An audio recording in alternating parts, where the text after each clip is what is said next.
Gary Brower this evening. He was one of the absolute pillars of poetry in New Mexico, as we all know. Much loved and just an amazing guy. We have a lot of poetry here at Paraguas. There are various readings coming up. You can see them on our website, teatroparaguasnm.org.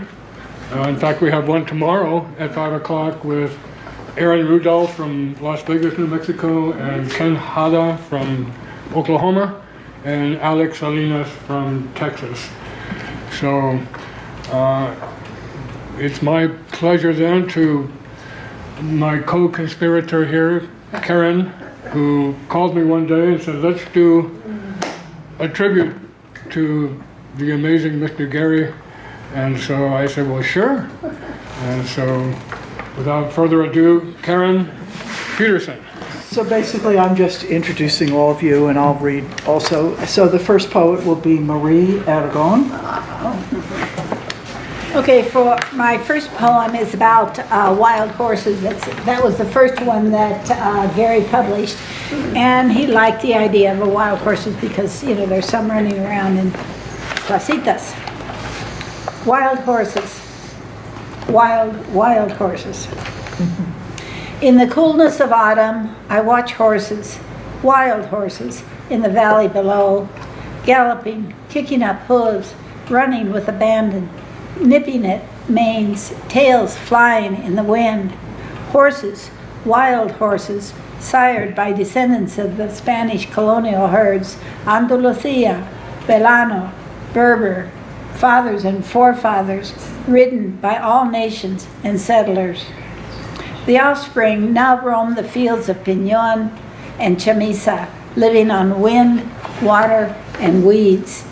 Horses, wild horses, echoes of an ancestral time. I watch the shiny black stallion circle his band of mares. He keeps a watchful eye over his territory. With a mighty hind-quarter kick, young mustangs dare not intrude. They retreat for now.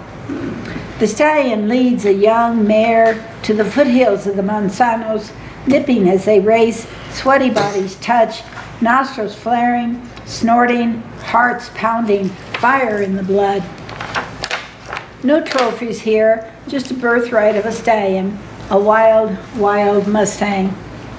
Now, in the warm glow of the sunset, I watch as you nap on the couch, newspaper on your chest, perhaps dreaming, echoes of a time gone by, a racing horse and a young mare, an occasional snore. Or was that a snort I heard? Flaring of nostrils, pounding of hooves, tails flying in the cool evening air. Is there fire in the blood? My silverhead stallion, mi corazón.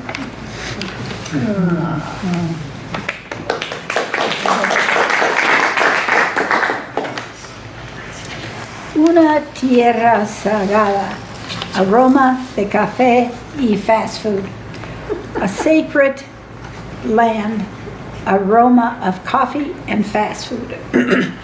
On St. Francis Drive, hidden behind Dunkin' Donuts and Santa Fe Expert Tires, an old burial ground lies preserved. Once surrounded by orchards of apples, peach, and apricot, this sacred ground was honored. Wild iris and black-eyed Susans, sown by centuries' hands, flourished in an occasional downpour. Now skeletal lattice cholla replace wooden grave markers. Sharp, barbed spines stand guard. In spring, cactus flowers, fuchsia, claret, and bronze grow between the sunken plots. Grave markers with family names painted on rusty metal signs were erased long ago by harsh winds. Young cholos mark territory with graffiti. They are scorned by Linda, the mayordomo. They don't have a sentiment for the family, nor do they have respect for those who have passed on. One tall white cross stands erect. made by hand, tied to the earth with rebarb and a cement base.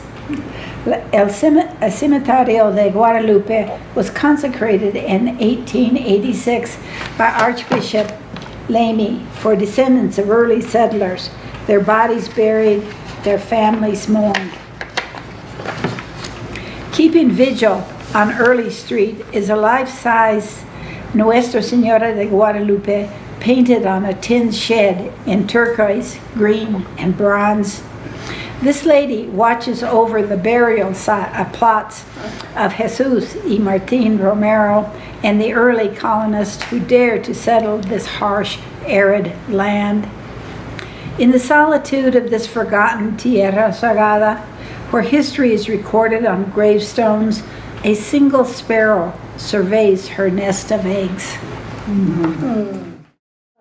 I'm Esther Fesky. I designed a great many of Gary's books, including most of the Malpais Review. So I know you guys' names, but I don't have faces to go with. So, hello.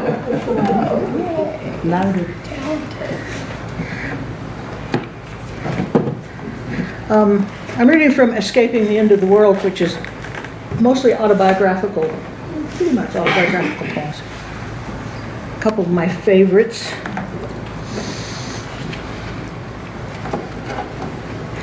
Bringing in the Sheaves, Canesville, Missouri, 1950s. Between drugstore and Pentecostal church, the local movie house, run by the American Legion, had a weekend double feature westerns.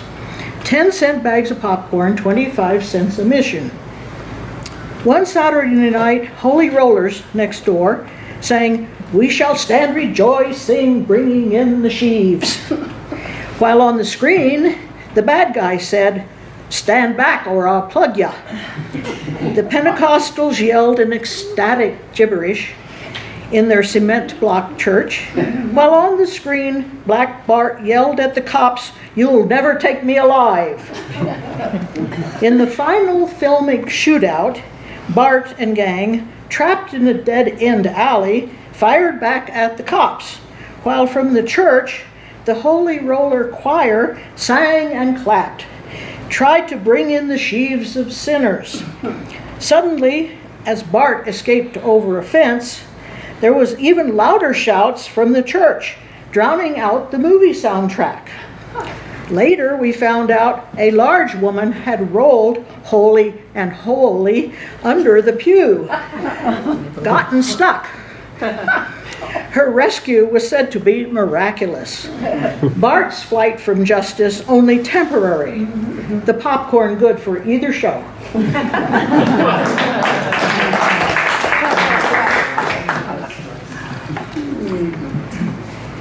This is the poem for his mother. Everywhere no one expected to find you. For my mother, Frida C. Brower, 4/17/1917 to 4/23/2008. I assumed a fetal position inside my grief when I found out the womb that once held me took your life. Though the surgeon slit the throat of the invader, you couldn't float in the small lake of air where lungs paddled shallow. Trauma slowly drowned your small body.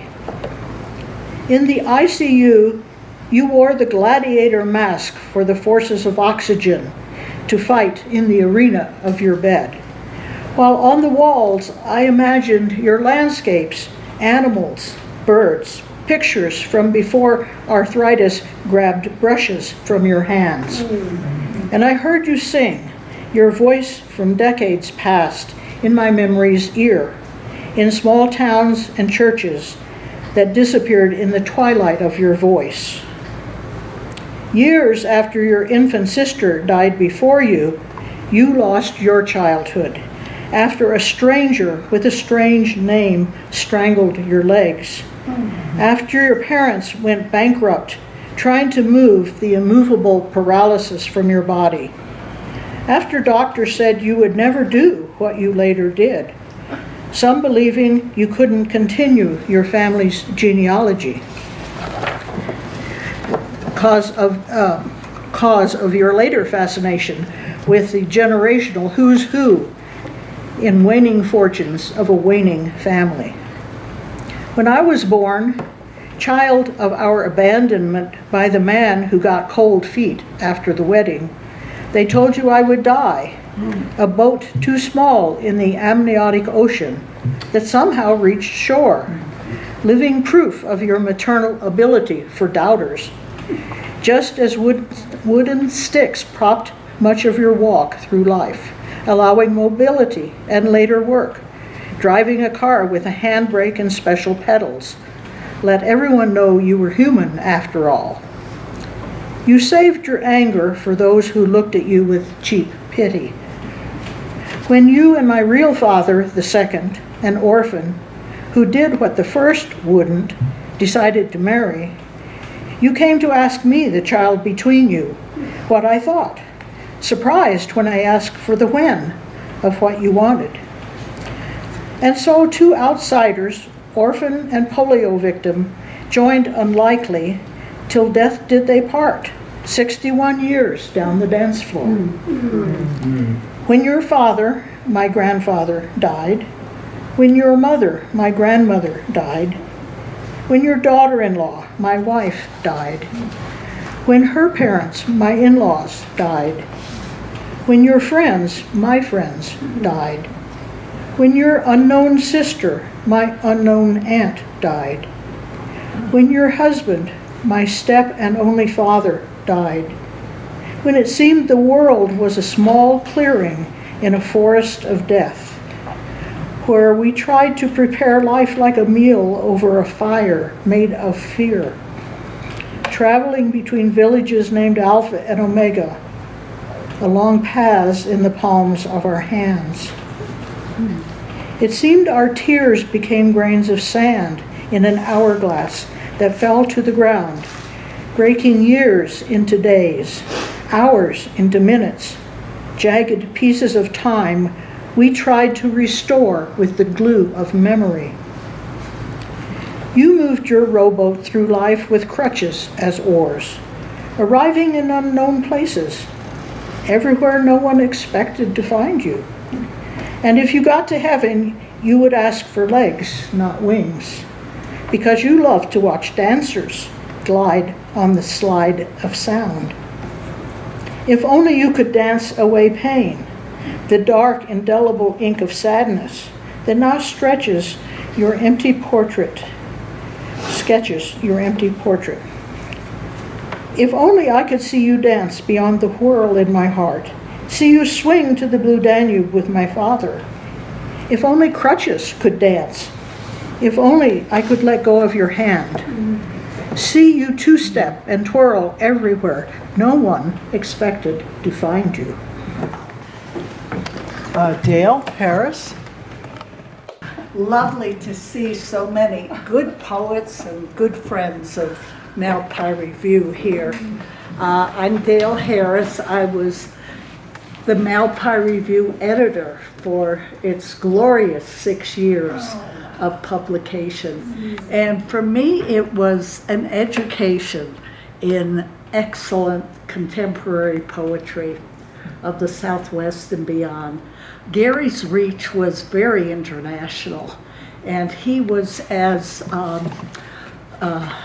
grounded in Latin American culture as he was in this country. Fluent in Spanish, he would hate to hear me reading a poem of his I'm going to read, because my pronunciation is, well, you know, I'm an American cracker. I'm doing the best I can. So, is Lawrence Welsh here by any chance? He was going to try to make it.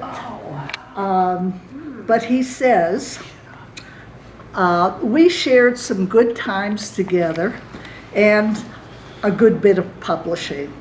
The Malpai Review was staggeringly good. We also talked a good bit about Los Angeles. I think he lived there for 20 years. His partner grew up in South Central, a few blocks away from where I was born and raised. We both tripped out on that. Mean streets, tough streets. You used to be able to call it the ghetto. Someone recently told me you can't use that term anymore. Fuck you, I said. I'm from there, not you. Case closed. Okay. Also from Rennie Golden, writing from Chicago. I am so sorry to learn of Gary's death. I wish I could be at his memorial. Gary was an incredibly generous publisher. He supported poetry dedicated to justice and integrity. Malpai was unique in a fearless willingness to confront America's failure to resist corporate aesthetics and a turn toward complacency in the face of imperial power. Gary Bauer, presente. So that from Rennie Golden. I'd like to do a gentle shout out to Gary's daughter, Sonia Sparks. You want to let people know? Yay. To her husband Johnny, and to Jim Gay, Gary's best friend and longtime partner.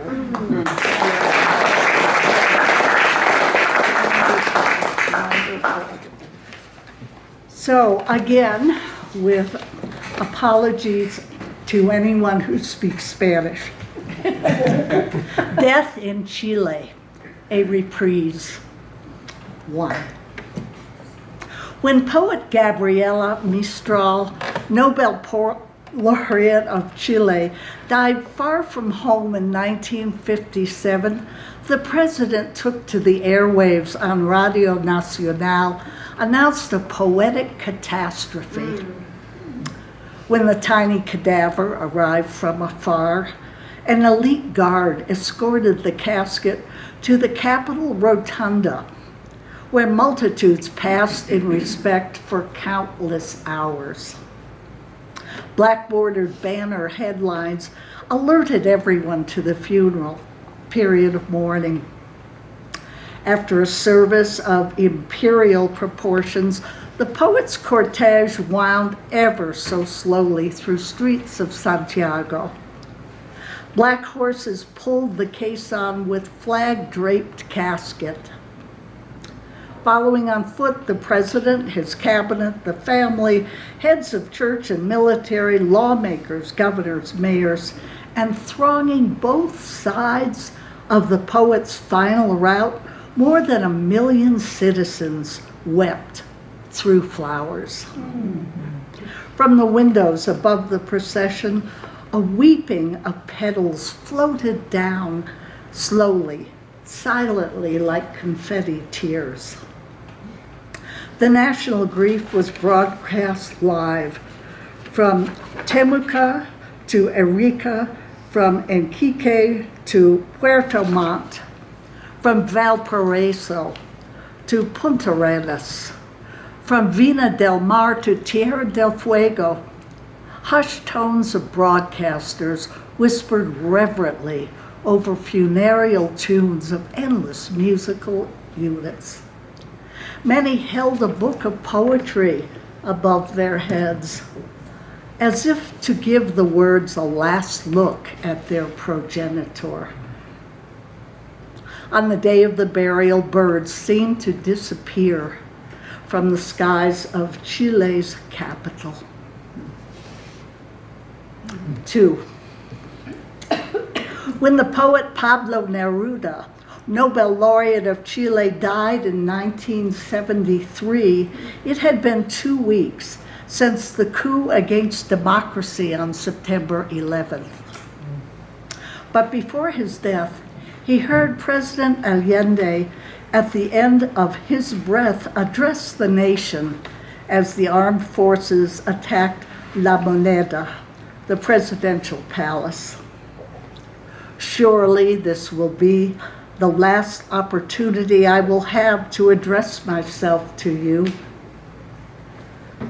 Radio Magallanes will be silenced, and the calm metal of my voice will not reach you. It does not matter. You will continue to hear me, or at least my memory will be that of a dignified man, of a man who was loyal. Other men will overcome this gray and bitter moment where treason tries to impose itself. These are my last words. I am sure my sacrifice will not be in vain. Before his death, soon after 9/11/73, Neruda heard of a last defiant song from folk singer Victor Jara before they broke his hands, along with his guitar, his neck. Before his death, soon after 9/11/73, Neruda heard that teachers were dragged from classrooms in mid-sentence.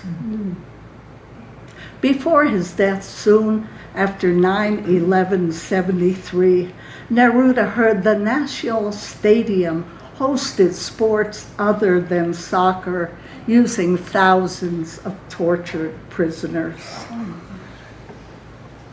3. As Neruda lay dying in hospital, soldiers broke into his Santiago home under orders of the military junta.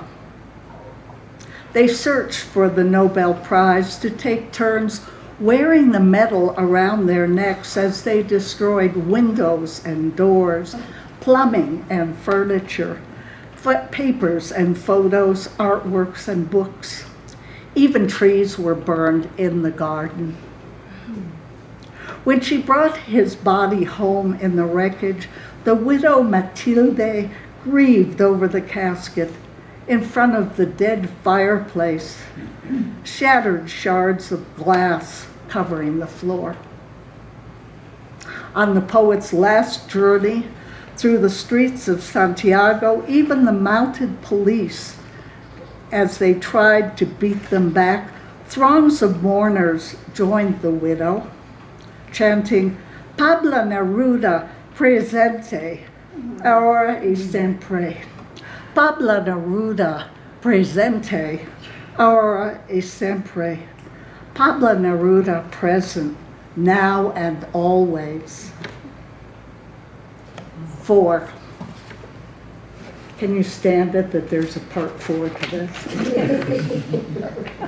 After the books were burned, soldiers looked for missing words.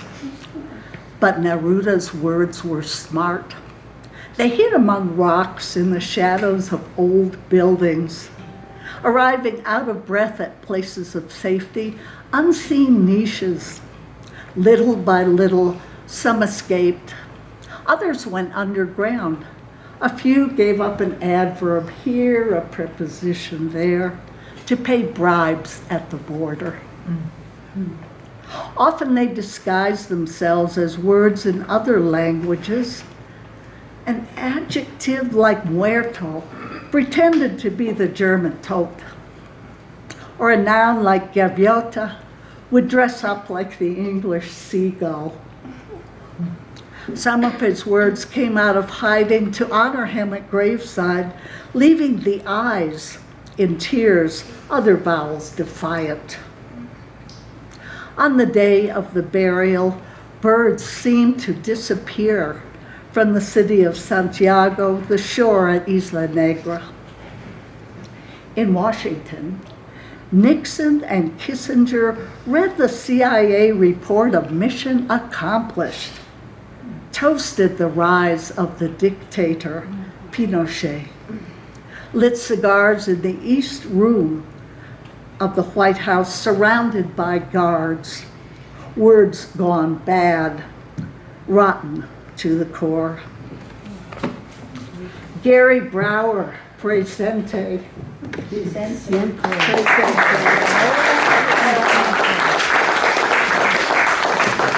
By the way, this was in Central Avenue. Gary was a wonderful supporter of community poetry, and this appeared as a gift in our November 2005 issue. So, thank you, Gary. Catherman, are you here? This is a cento that I wrote from the titles of poems that were in the Malpais Review Winter 2010 to 11.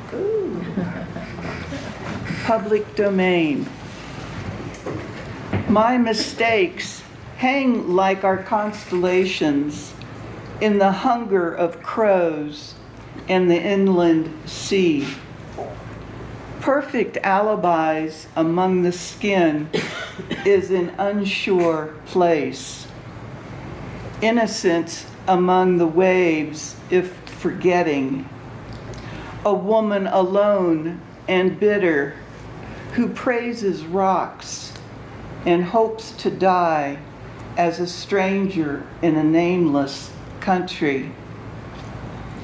The decade the country became known throughout the world. The devil from the pit drinks its coffee the day after Hiroshima in a diner in Los Alamos. Deconstruction in gray wind with breadcrumb soup. That raven in the lavender. A portal for light before dawn. The prodigal son crosses the canyons in New Mexican ashes. This is a second cento from that same issue, from titles of the poems. Postcards. On the day before their journey, we call out how we love, waiting for the lightning, the exile as witness, the parting hour. A drum in the Animas Valley. What a cow knows the weight of a good morning. Magicians of the south winds, rejoice for men and women that are gone to the deep. Crossing the canyon, a dog becomes a footnote. Nothing streams to the heart like homecoming. This pen becomes an heirloom. So rest in peace, Professor. Thank you all. Wayne, Lee, there we go. And thanks for hosting it, August. I didn't have the pleasure of getting to know Gary very well, but I knew him well enough to know he liked music. So this is his poem called Django, for Django Reinhardt, 1910 to 1953. All roads of Le Jazz Hot lead to this Roma, raising the question of how many fingers it takes to play guitar, or eyes, as he couldn't read music, barely words, and not many. But he could strum the blood, kickstart the heart, with Grappelli's seesaw on the strings, far from gypsy stereotypes of 100 weeping Hungarian violins. Instead, putting you on the Hot Lick Express, where the click on the rails is a furious picking of strings, the band machine rolling along, bridging the riffs, sometimes almost over the clef, as gypsy, as all musicians are gypsies, wandering the world in search of their own perfect sound.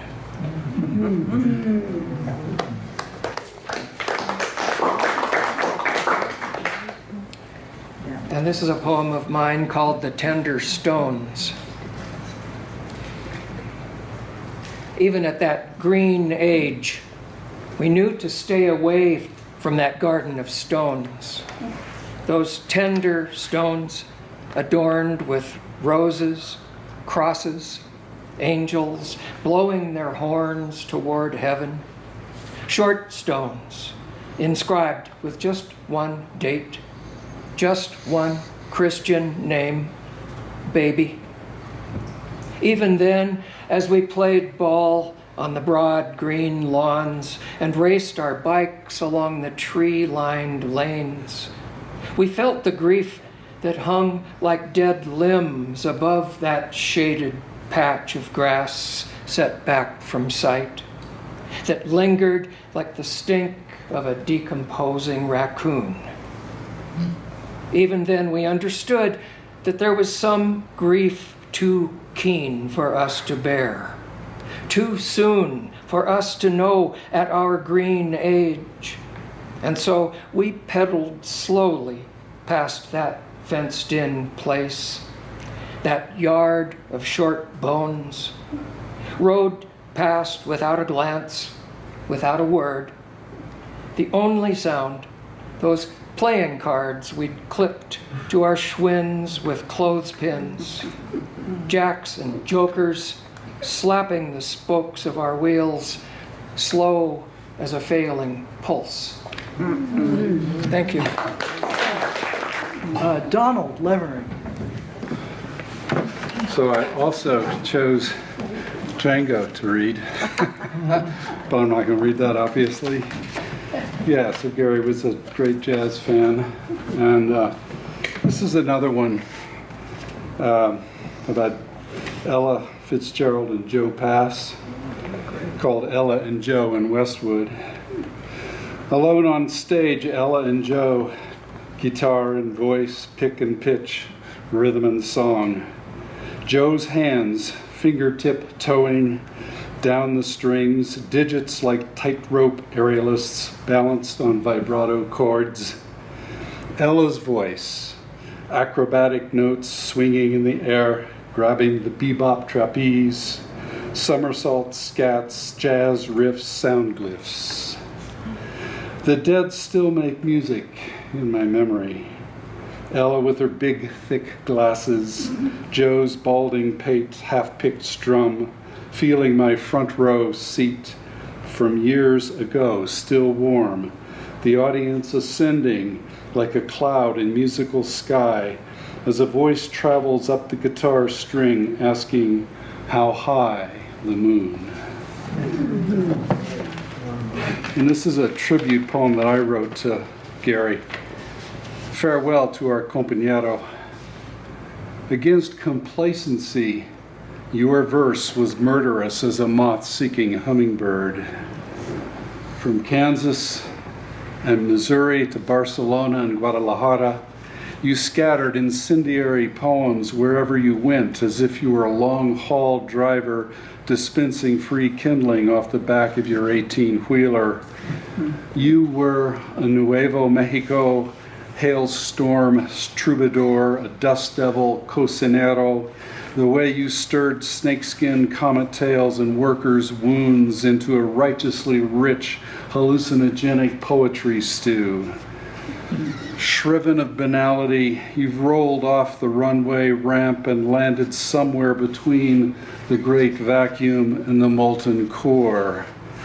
Leery of the distance immortality implies, you have read us back into our kitchens, frying up soul cakes in the forms of poems to deliver to our doors. Jane Lippman. Now I wish I had chosen poems of Gary's to read, but instead I didn't choose ones that he published of mine, but that might be a little resonant with his. Can you hear me? Okay.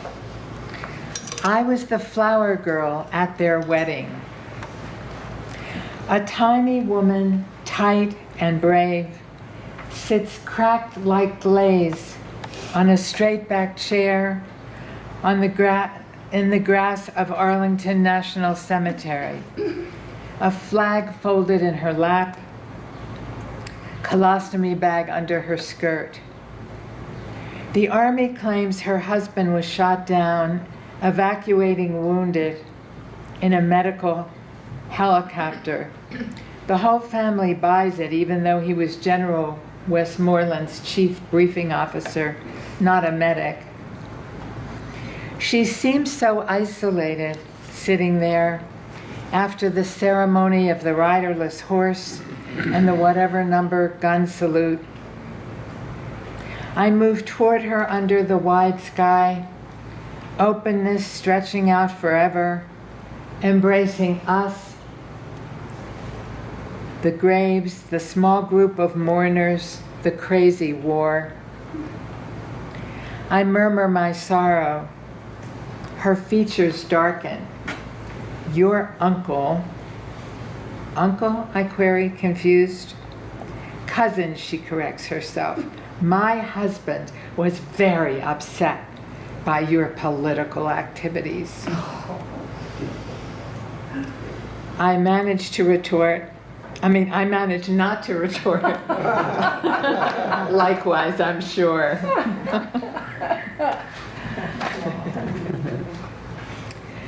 Moments of waking up. 1. Taos, mid-1970s. What Blake called wild, magnetic, nourishing night. Sitting in candlelight, my dog and cat in my lap. Handel's arias on the stereo. I'm utterly content. It comes over me. I want nothing. A mega shock. All that I've been conditioned to want, marriage, family, stuff, enlightenment, falls away, ceases to exist. I have no idea what to make of this. I've been given a glimpse kneeling at the shore of my real life. 2. Baltimore, mid-1960s. I find the church in the Black Ghetto. It is evening, but still daylight. I'm a bit early. I try the door. Locked. My courage crumbles. I sink against the wooden doors in panic. Inside later, we hear gunshots outside. But I am not afraid. 2 little black girls have asked to touch my hair, are feeling my hair so intimately. In this love, they show me, fear cannot exist. 3. Berkeley, 1980. Old olive tree. When I was merged with the consciousness of the tree, there was no me, just love and sap falling out on everything. The night, the street, passers-by, even parking meters. 4. 1970s during the Vietnam War. I did not ever meet Nicholas von Hoffman, or do people know him as a journalist during the war? Someone confides in me that journalist Nicholas von Hoffman has been given my lover's story.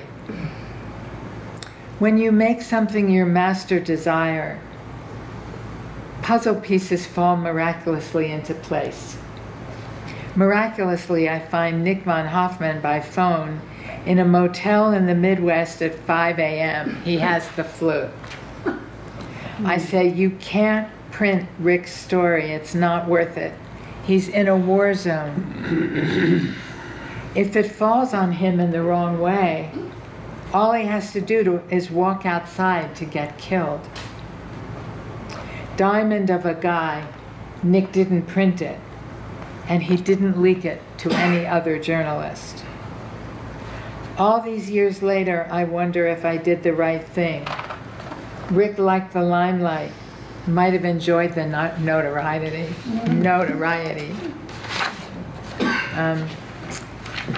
Thank you.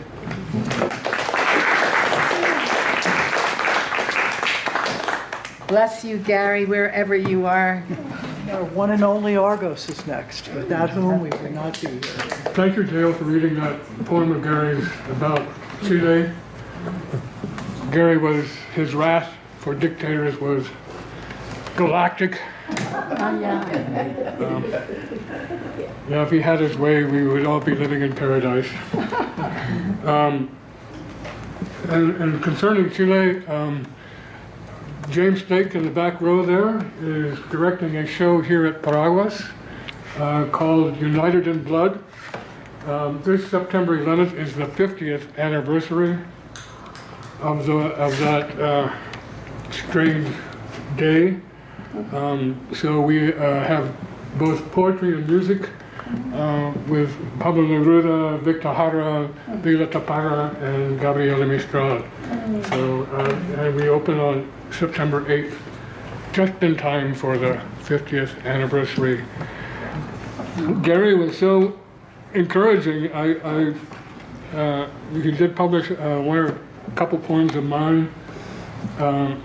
I was kind of floored because I had no idea that my poems could be published. But he was so generous and so patient and so wonderful with poets. I'd like to read this one about his grandfather, who apparently was orphaned very young and had to fend for himself. It's called A Dog Barks in the Distance on a Snowy Night. Working grain harvests in the upper Midwest, my stepfather traveled by thumb and by crumb, hopped trains to keep from starving. Pockets empty at the start, full at the end, memories of long tables of sunburned men in overalls passing food, reaching for the dipper of the communal water bucket. Returning to the town where home used to be, the trick was finding jobs at the onset of winter. When winds rose, snow began to drift in the village dark. Sometimes the back seat of a car would have to do. Inevitably, a dog in the distance would bark to see if the sound of its voice would chase away the cold.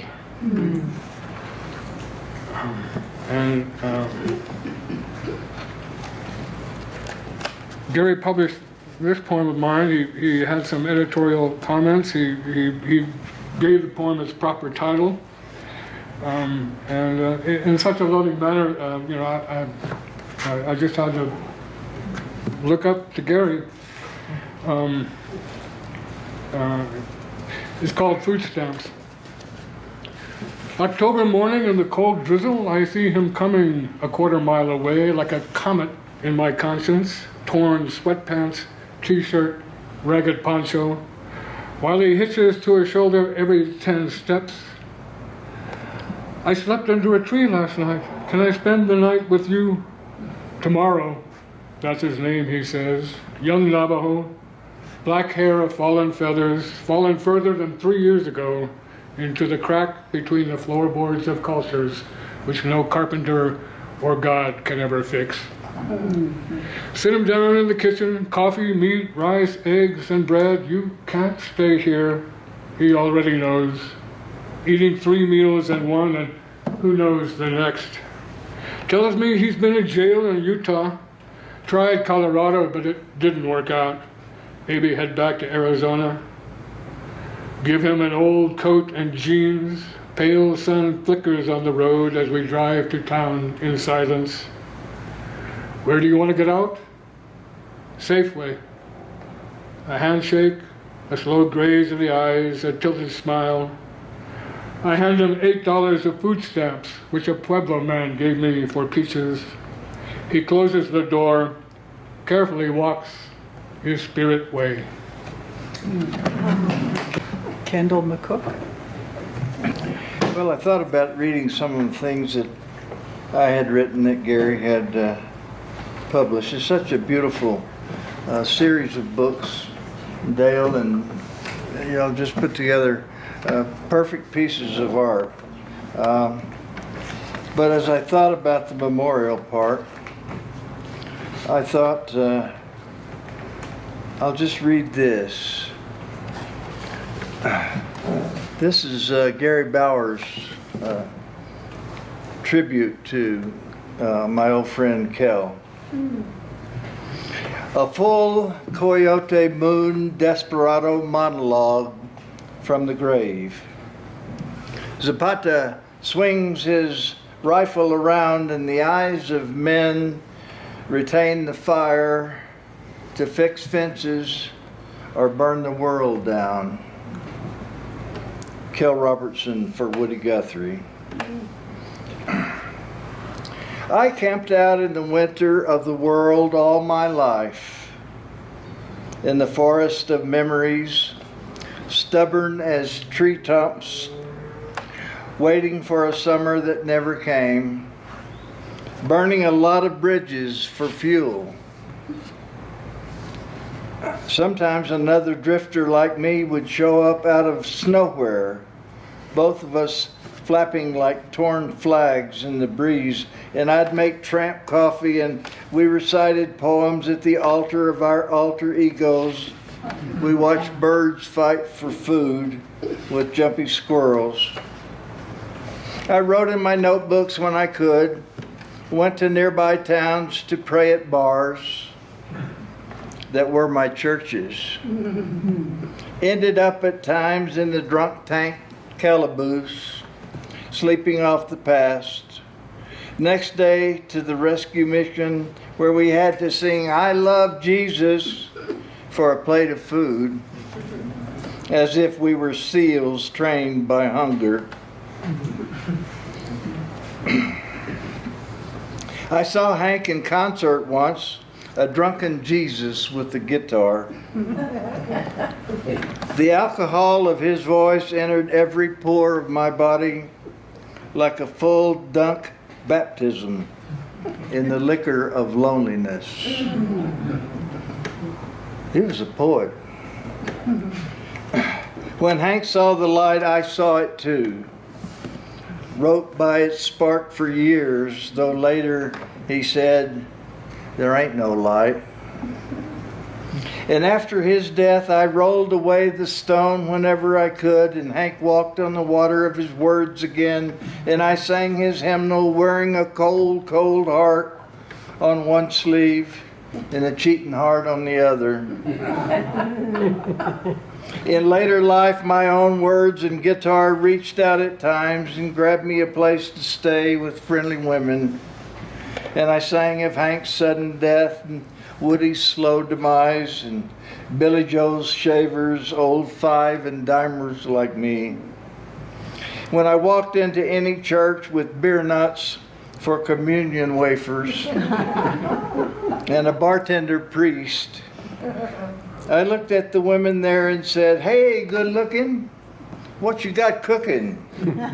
Let's get some jambalaya, crawfish pie, and filet gumbo before I go down that lost highway. Hank had the nothing that everybody could buy. I had something that nothing could acquire. We thought the bottle would kill our loneliness, but that was only the potion inside. I came from the past, never left it, lived in the land of the forgotten, played music from the history of desperation, a one-horse stampede, never believed the future could feed me, because the manna that fell from any heaven was always snow that melted before it touched my tongue. Every time I walked through the snow globe of this world, there was a blizzard in my eyes. Out in the forest, I'd sing like a banshee in the wind, whittled the aspens with my voice while the blood of the Sangre de Cristos turned winter white and a raven loosed a caw that became an echo in the box canyon of my life. When it flew away, a long black feather lay on the snow like a quill pen to dip into the ink of the night. Zapata's shadow stretches out in the cyclopic light of the full moon that shines on the cholla by my gravestone. And I've been waiting for him to lend a hand to the hungry coyotes of the land, for when the people are pushed too far, they'll reach for trigger and crowbar. A lesson from the Gospel of Zapata. Givers against their better nature must strangle the takers who are high on the drug of greed before the poison of their arrogant selfishness enslaves and then destroys the world. Viva Zapata is tattooed on my tongue. The leveling wind carries the slogan everywhere each time it passes over my grave. And now that my horse is gone, since desperation is only for the living, I walk these memories like the ghost of an abused child, drinking the whiskey of my death with no chaser of regret, no ice of cold guilt. My vengeance is to die before ecocide takes the world, whose rulers like evil stepfathers drunk on power spit in the face of truth. From the grave, I shit on the soul of exploiters. I listen for the music that accompanies their execution, bullets from 9mm stanzas. That is poetry from Gary.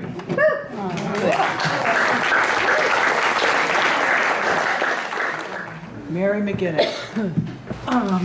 I was very honored to be published by Gary, and I didn't get the part of the memo that said we would read poems of ours that he had published, so I just grabbed 2 poems.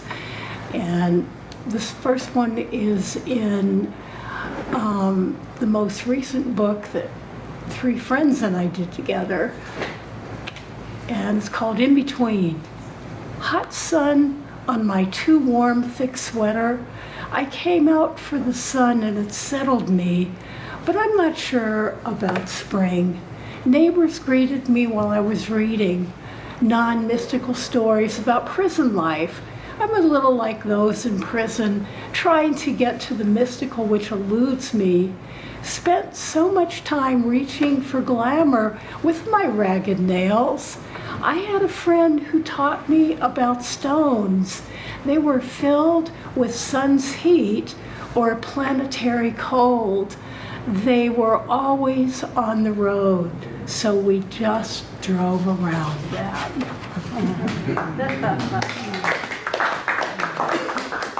And now that we've done our Orchard Quartet, I think I'm putting together a book about my experiences in Farmington, and this is going to be one of the poems in the book, Daisy. Don't know how you got referred to the agency.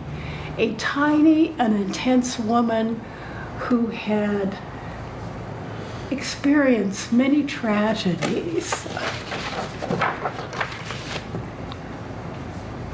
A New York woman marooned in Farmington, New Mexico, who dared us to save her. Amazingly poor, amazingly educated, speaking in riddles about her history. Her last name was Swadesh, Russian mushroom from a fairy tale. You wore dark jackets and carried a desiccated purse. All that you wanted was hard to interpret, but we tried. The letters we sent came back from the reservation. Your wailing voice intrigued me. Thank you. Now Don MacGyver. Hey everybody. So I think when I turned 50, I thought getting old meant having more aches and pains and having more intense hangovers and not being able to stay up as late. But as I get into my later 50s, I realize that getting older means having to say goodbye to people.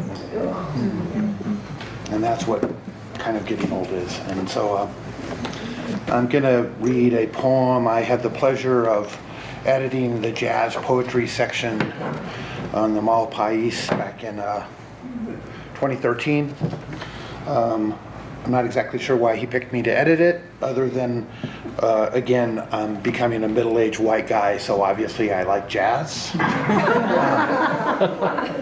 That's what we do. So I'm going to read a poem from that anthology, and it was written about and on the day that Dave Brubeck passed away. So it's just called Take 5.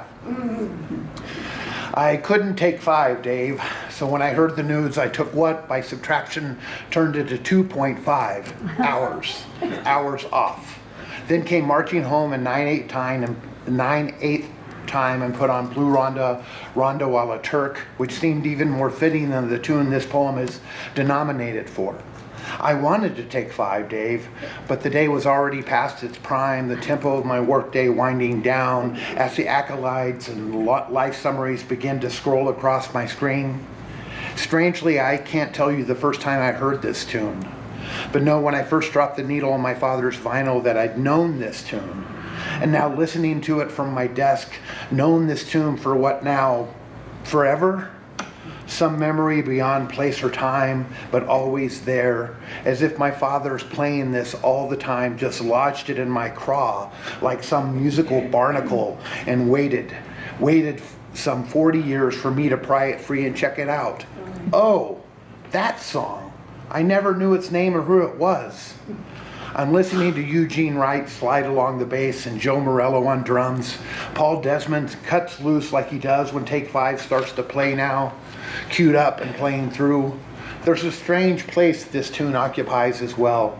A faint memory of it always being there and me not knowing it, not really caring because I was young and wild and, at times, free. Thank you. Is Basia here? Oh, there you are. Good. You're up. I guess I was sitting on the floor because I was a latecomer. And I was a latecomer also to the publication of Mangai's review. I had a few haiku included. And I also didn't know about reading from what was published, so I just have brought other things. You can read whatever you want. Yeah. You Okay. can read whatever you want. This is called Leaving the Door Unlocked. Swooping black and yellow butterfly turns sorrows pale. The flow of Thich Nhat Hanh's robes in orange coreopsis blooms. Just a dry stick with white patches until I crouch down, then the salamander cocks its head, lidless eye steady. If only my French dictionary could make intelligible the bird's gossip. My resident cricket vanishes under the kitchen sink before I get to say hello. In the museum curator's iridescent earrings, butterfly wings. When the crow, pecking seeds from the Camino Carlos Rey bike lane, hears the red car coming, it coolly sidles closer to the curb. I scoop up the bathtub bug with a paper hanky, open the back door, and let him go. And this is called Children of Fire, for those who've somehow survived. My hands stretch over a bed of coals, still glowing. I can make out embryos here who may rise from ashes of my old self. I imagine they'll sparkle and flame on their own, as in a parade, headed up by a majorette, twirling a baton, while other newborns might juggle fiery rings in the renaissant air. Sober again, I query the charred bits. Were they so broken they cannot renew? Ashes of dreams, their new lives maybe rigid statues, tear-stained memoirs. A new self rises and says, fire scars some it makes wise. A few treasure the warmth and share it with others who finally come through. Thank you.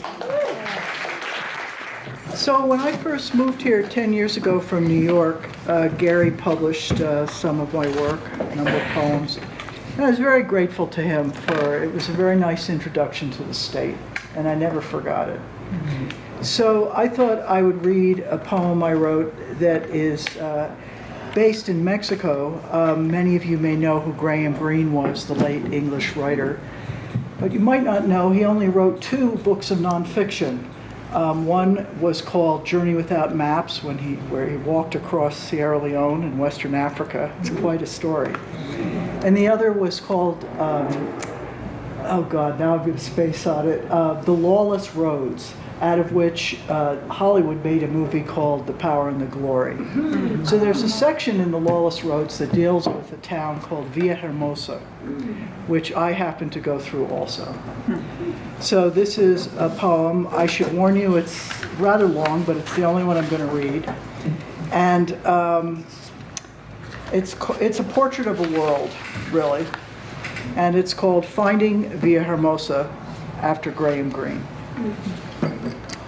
The town's sense of suspicion was palpable, the dust suspended in the air, giving the roads an unearthly quality, filling the cracks in the worn rocking chairs that swung back and forth in front of the whitewashed stores.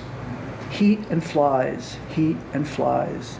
The whole town waited for the release of the sunset and the inevitable mosquitoes. I got there in the early evening on a Friday. It was a jumping off point to Mayan Palenque, and I was ready to catch an ancient swaying bus labeled Las Ruinas on that Sunday morning. The town had a dangerous Wild West quality to it. Shabby prostitutes beckoning towards openly leering, wiry brown farmhands strutting down the street in their cowboy hats and boots. Drunks staggered against the dirty walls, fell into greasy hammocks, and the animal faces of these men and rising sound of gunshots made me want to quickly find a hotel. It wasn't a town of law and order so much as banditry, and as I walked down the road, I felt an overwhelming sense of brutality and irresponsibility in the air. I passed a decaying church, the Catholics long gone, Garrido cannibals present from the past, an old beggar man shouting in Spanish, "Look at me, we die like dogs." There was a continual sour smell from the river, like decaying fruit, the pavement black with beetles detonating against the street lamps and falling like small hailstones. I came, as it were, through a crack in the walls to the only possibly decent hotel, which stood near a small plaza. The desk clerk was as courteous as if I was the queen, and in the sala there was some dark mahogany furniture and little china ornaments and picture frames, this quaint room placed oddly next to an elaborately carved staircase. I looked at the sad, faded photographs on the wall. There was a strange poster of a crucified woman with a lecherous friar kissing her feet.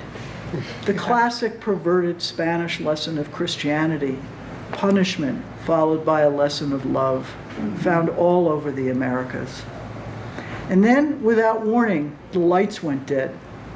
In the otherworldly obscurity, I could make out people's faces as multitudes of fireflies flitted about on the street. Somewhere in the distance, music was being played, so I wandered out to a nearby classical plaza, garnished in pink stone with broken columns, and 4 globes like festive balloons standing on each corner. The lights suddenly came back on, and under the trees, young men and women began to promenade, the women on the inner circle, the men on the outer, all moving in opposite directions, slowly. It was almost like a religious ceremony, so solemn and dignified. A camera in a panning shot would have recorded all the life that was here.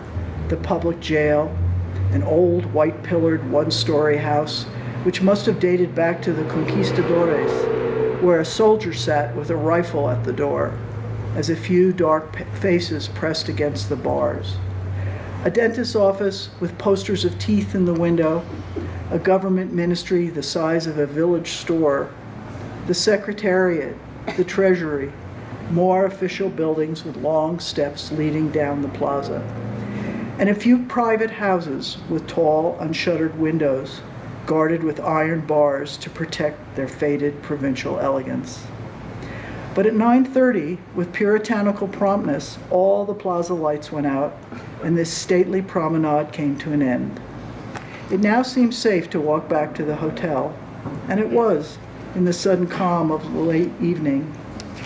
The market stalls the next day were laden with great, pulpy, tasteless fruits, and under the yellow furnace of the sun, there was nothing to do but drink fizzy fruit drinks and watch the horrifying teeming of tropical life. I couldn't open a book without some tiny bit of something scuttling across the page, or on the walls, or in my food, or on the floor. I was gripped with a continuous thirst, so every time I passed through the plaza, I had to gulp an iced drink, or some local coffee, or chocolatey pozole. The food was unspeakable, and the one restaurant in town, a bit better than the rest, still it had flies and dirty tablecloths, with a proprietor who wore a ridiculous yachting cap. But nothing in a tropical town could fill the place of a church, for the one spot of coolness away from the pounding sun. Anywhere in the world, they are a place to sit, a spot where the senses can rest a while. But Garrido Canabal had done his job well here too.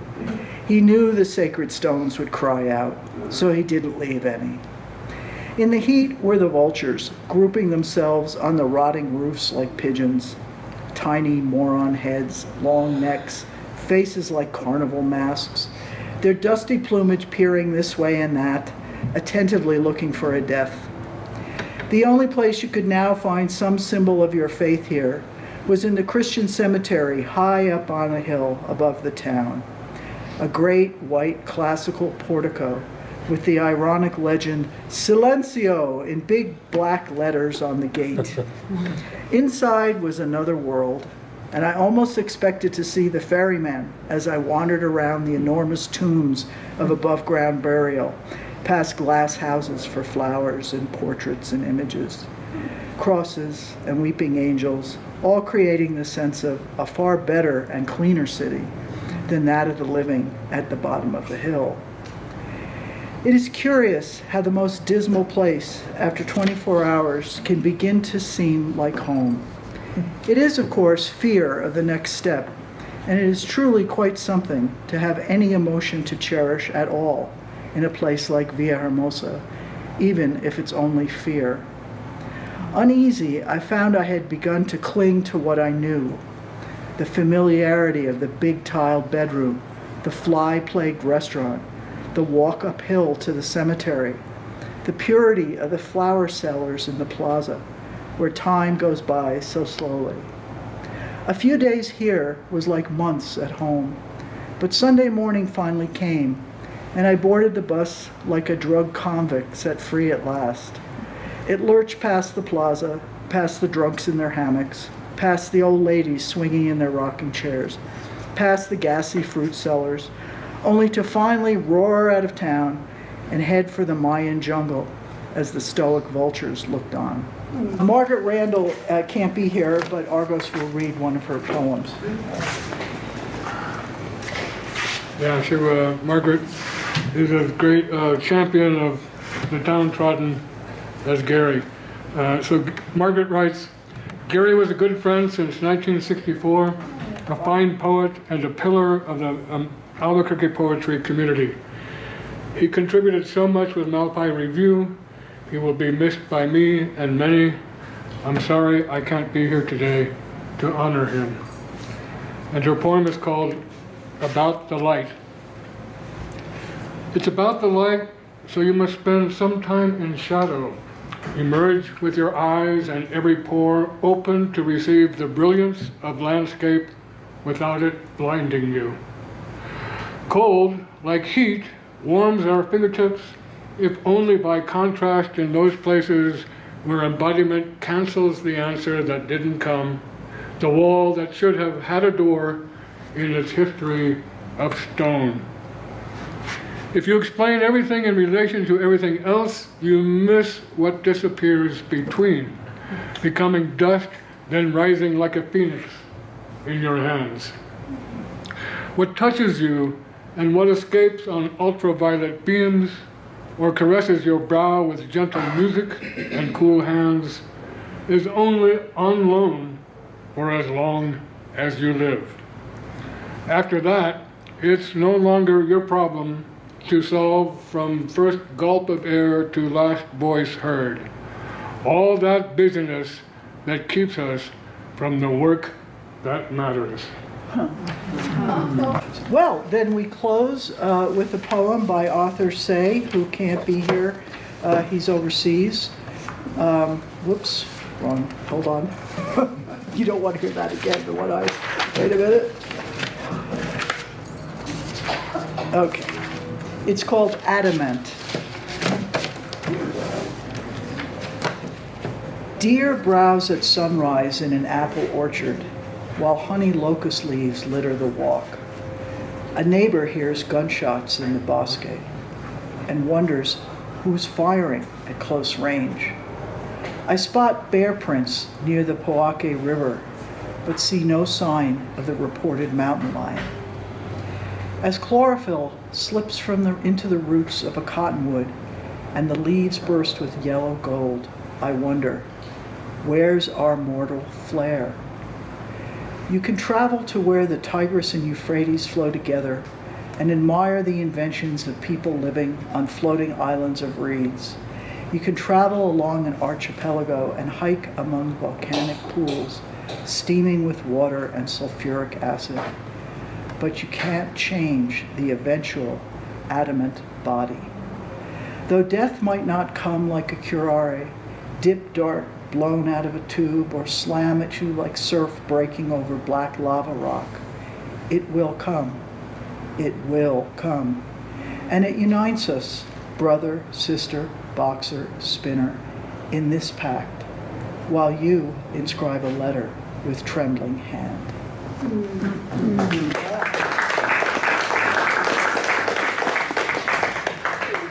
So thank you everyone for coming. Yes? Are those books available for us to take or sell? Is you're selling them or? Selling. Yes, They're for there we sale. go. They're for sale. And what is the price? Some of them are 15, the Malpais Review is 15, the Kel Robertson book is 20, and the other ones are 10. Thank you. Okay, thank you everyone. Yes, so please stay for wine and water and books and conversation.